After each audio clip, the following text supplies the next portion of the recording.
అది ఎవరో చేసింది కాదు, మీరే చేసిందే. ఫిల్మ్ ఇండస్ట్రీలో ఉన్న ప్రొడ్యూసర్స్, డిస్ట్రిబ్యూటర్స్, ఎగ్జిబిటర్స్ ఒక స్టార్ హీరోని పెట్టాలి, రెండు ఐటమ్ సాంగ్స్ పెట్టాలి, ఫైట్స్ పెట్టాలి, ఎలివేషన్స్ పెట్టాలి, బడ్జెట్ పెంచాలి. ఇది ఎంతవరకు కరెక్టా? నేను చెప్పేది కరెక్టో కాదో మీరైతే కమెంట్ చేయండి ఖచ్చితంగా. బట్ ఎందుకు అనిపించిందండి అంటే ఒకప్పుడు హౌస్ఫుల్ బోర్డులు కనపడేవి థియేటర్ ముందు, ఇప్పుడు అన్నీ ఖాళీ, బుకింగ్స్ ఖాళీ.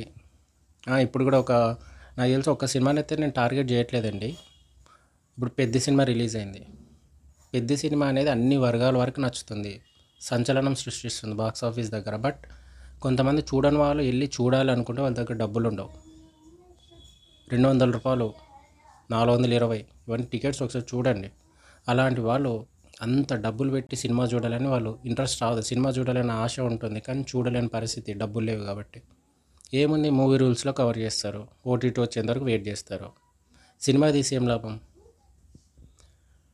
సో ప్రజలారా కొంచెం ఆలోచించండి. ప్రజలైతే కరెక్ట్గానే ఉన్నారు, వీళ్ళు ఇలా చేస్తేనే వీళ్ళు సెట్ అవుతారు. నా నుంచి ఒకటే కన్సర్న్, ప్రజల పల్స్ కనుక్కోండి. బెస్ట్ ఎగ్జాంపుల్ చెప్తానండి మీకు. మొన్నటి వరకు ఒక బ్లాస్ట్ అనే సినిమా రిలీజ్ అయింది. Arjun, senior actor Arjun.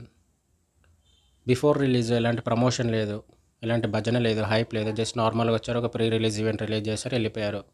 First day నుంచి అంటే ఫస్ట్ 1 2 3 డేస్ వరకు ఎలాంటి టాక్ లేదు, ఒక ఫీడ్బ్యాక్ లేదు, ఒక రివ్యూ కూడా లేదు సినిమాది.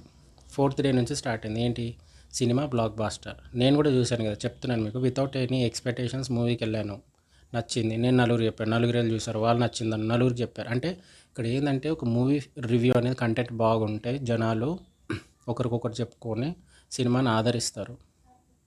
అది కూడా నేను చూసిన టికెట్ ఎంత తెలిసి 100 రూపాయలు మాత్రమే. అలా తక్కువ బడ్జెట్లో మూవీస్ తీయండి, మంచి కాన్సెప్ట్ రాసుకోండి, ప్రజలే దగ్గరికి వెళ్ళి మరి నలుగురు చెప్పుకొని సినిమా చూసి ఎంజాయ్ చేసి రిఫర్ చేస్తారు. అలాంటి కంటెంట్ బేస్డ్ మూవీస్ తీయండి.